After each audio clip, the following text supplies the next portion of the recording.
Welcome to another episode of Just Talk with Gabe. I'm here, my sidekick is here. Here. And so is our guest. Let's get started. Who do we have on the show? Today we have CEO of Kids Meals Houston, Beth Harp. Wow, can't wait to hear how she got started with that. Absolutely, but before we get started, let's give a shout out to our sponsors, Fate Life Clothing and BCK Online. Fate Life Clothing is a unique clothing line out of Atlanta, Georgia, geared towards those who love intoxicating style.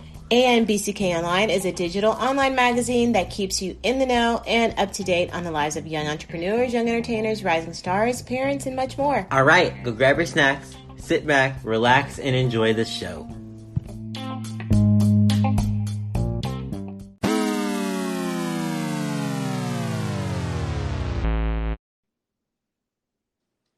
Beth, welcome to the show. We are glad you can join us for an episode of Just Talk with Gabe.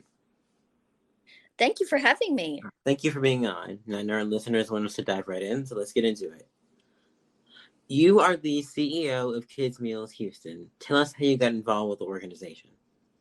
I got involved with the organization when a friend on the board invited me to come and ride along in a van and see how many hungry kids are out in the city of Houston County. And I was so struck by kids running to vans like it was Christmas to get a little lunch, and just really didn't have a knowledge or understanding of how many kids were suffering in our city. And they asked me to come and do some fundraising and start events for kids' meals to be able to grow the organization to feed more kids. Wow. I bet that was impactful. Yeah. That was so impactful, and that was about 14 years ago. Wow. So for those who don't know, tell us what is Kids Meals Houston? The Kids Meals is the nation's only home delivery service for preschool-age children living in severe poverty in Harris County. And we are the only ones that are delivering a healthy lunch right to the doorsteps, the apartments, homes, and trailers of those children that are 5 and under and are living in food insecure homes. And right now we're delivering out about 6,800 meals Wow. a day. And we're just really touching the tip of the iceberg as far as the need. There's so much need, and especially since the pandemic, the need has really grown. Right. Our goal and our vision someday is to be able to serve all the kids that need our help. Wow. That's mind-boggling. Yeah. I kind of think when you said we're the only one in the nation, or Kids Meals is the only one in the nation that does that, that's in itself amazing. But then how many kids you're touching, just awestruck, I guess. Yeah. Yes. It's such an amazing service, and we've been doing it for so many years, almost 15 years now. And we found a model that really works. So many of our clients are without transportation to go and pick up from the other food sites. And it's really difficult. And we have found that it really works in helping in food insecurity for children and their families. That's amazing. Now, for you personally, what is the one thing about working with Kids Meals Houston that holds a special place in your heart? Well, now I'm not out there delivering every day. When I first started, I helped with a lot of that, but just the blessing of knowing of the work that I do every day could be life-changing for a child. For a child by no fault of their own is born into a situation where, there's not necessarily food in the home, and they're living in poverty. And it's just such a gift to get up every day and know that the work I do could really change a life. So I just feel so motivated every day to keep on doing what I'm doing. That's amazing. It is. Now, what is the one thing that you find the most difficult about running the organization? The one thing that it was the most challenging recently was before COVID hit, we were serving about 3,500 kids a day. And 2 weeks after COVID hit, we had grown almost 136% because of the need. And Wow. at our peak, we were at 7,400 kids a day. And we had to learn as an organization how to pivot, how to change our operations, how to operate and do more with less people, because we went to a lot of people did. We went to like an A team and a B team to try to minimize as many people in the office. So, but I was so proud of our team. Everybody stepped up, and we called out to volunteers from all over the city to make it happen. And we learned we have the ability to really pivot and scale up. Since COVID, we have not had to turn away one child that needed our help. And that's really thanks to the Houston community and really people from all over the nations that have donated to us either food directly or just donated dollars to help us buy food and run the organization. So, oh, that's amazing. That is. That is so neat. Yeah, it is. What has been the one story that makes you and your staff say that you're in the right place? Like, this is where you need to be? A couple of years ago, one story that was so impactful, there was a family that moved here from Congo, and they were brought over as refugees because they were in a dangerous situation over there in Congo. And when they were brought here, they, there they were doing fine. And there was a dangerous situation, and then they had to get out. And so I think it was Catholic Charities or somebody helped them get over here. And then all of a sudden they were here. They had 5 kids and they had nothing. And they were in apartments. And one of our drivers pulled up and she noticed the kids outside playing with what seemed to be a ball, which was a ball they had made out of tape. And that was the toy that they had. And the boys that ranged from like 15 to like 8, they all she noticed their clothes, like all their pants were way up, they were way too small, and a couple of them didn't have shoes, and they didn't speak English. They spoke French and Congolese. And so our driver got him signed up for the program. And I remember the day she came to me and she said, Beth, we have got to do something else to help this family. From what I can understand is they're not going to school because they're embarrassed. They don't have any clothes. And a couple of them don't have any shoes that fit. And the other kids were making so much fun of them. And so I reached out to a partner nonprofit of ours that likes to do direct services. And we were so blessed. We got to take them shopping on a shopping spree at Walmart. Oh, that's nice. And these kids had not had, since they'd been to America, not had hardly anything that was theirs that they could be proud of. And I was so struck by one of the little girls. She's 5 years old, and she got to pick out a pair of shoes, and she picked out these Mary Jane shoes that were sparkly with glitter all over them. And she never had anything like that. And she just kept kissing them and kissing them. Oh. She would just hold on to those shoes as we went through the whole Walmart. She was not letting go of those shoes. But when we walked in, a couple of the boys had pink tennis shoes on because they were their hand-me-down shoes from the older sisters. And so, but they got to go out, and they had, quality clothes that they could feel proud of. And we also got them all their school supplies. The kids have been in school for over 1.5 to 2 years now. And they've learned to speak English. They've been able to teach English to their parents, and both of their parents have a job. Oh, no, that's good. Yeah, that is. We continued to feed them. And our driver said within 2 weeks of feeding them, they could see a physical difference. And she could see a physical difference in the kids. And so I just feel so thankful that we're able to help families just like that family. You guys are actually changing lives. Yeah. You really, truly are. So, yeah, we're so blessed to do it, and anybody could do that alongside us. They can come and volunteer. They can ride along in a van. They can help drive a route. They can donate to the organization. And then you are a part of that. And how exciting that, for any individual to be a part of changing lives like that. Well, now, when you talk about volunteer opportunities, you kind of lead into my next question, and that's really awesome. What is the age range? Do you guys have an age range for volunteers? Well, really anybody can come volunteer of any age, but as far as volunteering in the kitchen, we really like kids to be 8 and up because they can, they're tall enough to stand at the tables and make the sandwiches and make our homemade trail mixes. But other kids can come and, do bag decorating. We decorate the bags for our kids, and they can do it at home. They can go to our website at kidsmealsinc.org, and there's lots of volunteer opportunities that even little ones can do from home under the Take Action tab and volunteer from home. Okay, yeah.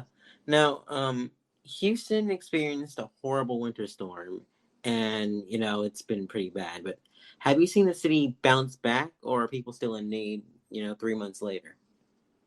It was really interesting. The winter storm for us, for what we saw, I was calling it Harvey on steroids. It was awful. it was. Yeah. It was so awful. We had never seen that much need. And, it slowed down a little bit, but right after the winter storm, we were getting up to 100 new applications a week. But it has slowed down a little bit. And we were so thankful we could be a part of not only getting the food out, but because we had vans and knew where to go, and we were able to bring out critical supplies like, just getting water out to it, and cleaning supplies for those that, had problems in their home, and critical food and flashlights. And we were just able to get out lots of emergency supplies. But it is slowing down a little bit. But with a heightened awareness in the city of food insecurity in our city, I think a lot more people know who we are, and they're reaching out. And I'm just thankful we can help. Absolutely. That's amazing. We're going to go on a bit of a commercial break. Okay, Beth, would you stay with us after the commercial break? We're going to have a little fun round with you after the break. Okay, thank you. Okay. All right, we'll be right back. We'll be right back, guys. Welcome back to the show, everyone. Welcome back, guys. And if you have not downloaded the Anchor.fm app, do it and start making your own podcast today. All right, Beth, welcome back. Thank you. Let's get into the next round of questions. These are the fun round of questions. All right, so first of all, I think I probably already know the answer, but we have to ask anyway. What is your favorite city? Of course, it's Houston. Yeah, of course. Now, I also love Wimberley, Texas. That's my happy place. I've heard Wimberley, Texas is really pretty. Yeah. It's beautiful. It's like a slice of heaven right on the river. Oh, wow. Road trip, guys. Yeah. Yeah. If you could have a superpower, what would it be and why? If I could have a superpower, I guess I'd love to fly, because I'd love to travel the world. Oh, that would be neat. Yeah. That would be fun. No. Hamburgers or grilled cheese sandwiches? For sure, grilled cheese. Yes. Grilled cheese with pickles on the side. No pickles. No pickles for me. Oh my gosh. You're like the only person in the world who likes pickles. I'm the oddball out. My whole family loves pickles. I know. Really? See? There are pickle people in the world. Yeah. Yeah, I guess. Describe yourself in one word. I feel I think I'm a very happy person, and just excited to seize the day. So I guess happy. Okay. Rom-com movies or action movies? Rom-com for sure. Yeah. I like rom-com. Now, dogs or cats? Dogs for sure. Yes. Now, do you have any dogs? I only have one right now. He's a rescue. And so, yeah. What's your rescue's name? You're going to laugh. His name is Pete, because my son named him after he had watched a Little Rascals episode, and he dog named Pete on there. So he named him, like, many years ago. Our dog's he's 12 years old. Uh-huh. Oh, wow. Well, that's too cute. Pete. Yeah. Pete the pup. There you go. If you could take 5 things to a desert island, what would they be? I would take, oh gosh, that's hard.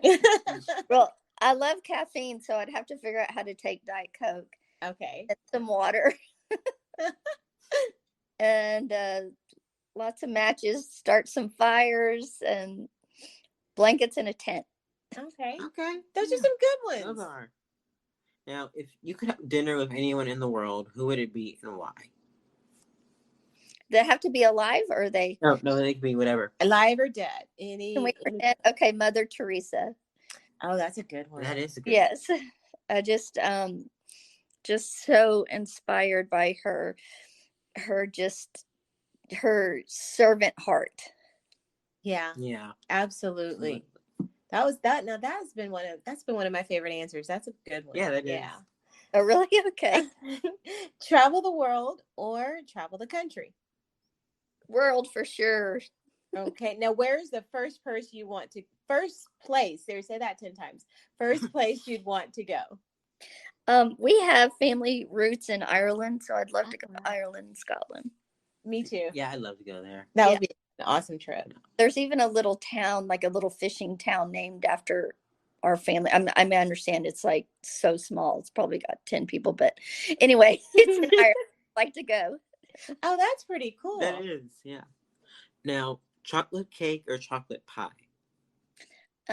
I like chocolate pie with meringue. Ooh, I've never had that. That sounds good. Yeah, it does. Maybe we're just hungry. Yeah, maybe so. Anyway, what is the one piece of advice you would give to people who want to follow in your footsteps? Wow, that's a hard one. I think always be willing to work hard with a positive attitude, and go for your goals. And I think that's it. Work hard with a positive attitude. Yeah. So what's next for the organization? For the organization, very exciting. Since COVID, we in the winter storm, we've outgrown our space. We're busting at the seams. So we are now doing a fundraising campaign to see if we could raise enough dollars to have our own facility, with the goal of being able to serve all the children in Harris County that need our help. So we know it'll have to be about a 50,000 square foot facility. Wow. And so we are about to jump into major fundraising mode. And that's awesome. That is, yeah. See if we have the capacity to do it. But the vision is to, leave no child behind that needs our help. That's awesome. Yeah. No. What is the one thing that you want our audience to know about Kids Meals Houston? We have taken a really tough situation, childhood hunger and poverty, and at our facility right now, we've made it a really joyful volunteer experience where you come and you're jamming to music while you're making sandwiches with your styling hairnet on, and you are talking with friends and a family or whoever else you may meet that day, and it is the most tangible volunteer experience because you're going to know that the food that you are preparing that day will be in the hands of a hungry child the very next day, and you're going to feel so good when you left because you're going to know you made a difference. Wow. Now, my final question is, where can people find you on social media? On social media, we're at Kids Meals Houston on Instagram and Facebook. And I'm not sure what the Twitter handle is, but Instagram and Facebook at Kids Meals Houston. And the website is www.kidsmealsinc.org. All right. Well, Beth, thank you so much for coming on today. Thank you. Well, I appreciate what you guys are doing, and I hope you have a great day. You too. Thank you, Beth. You too. That was a great interview. If you guys can physically go volunteer, please do. If you can donate financially, visit the Kids Meals website or check out my Instagram link tree to do so. Until next time, peace out, guys.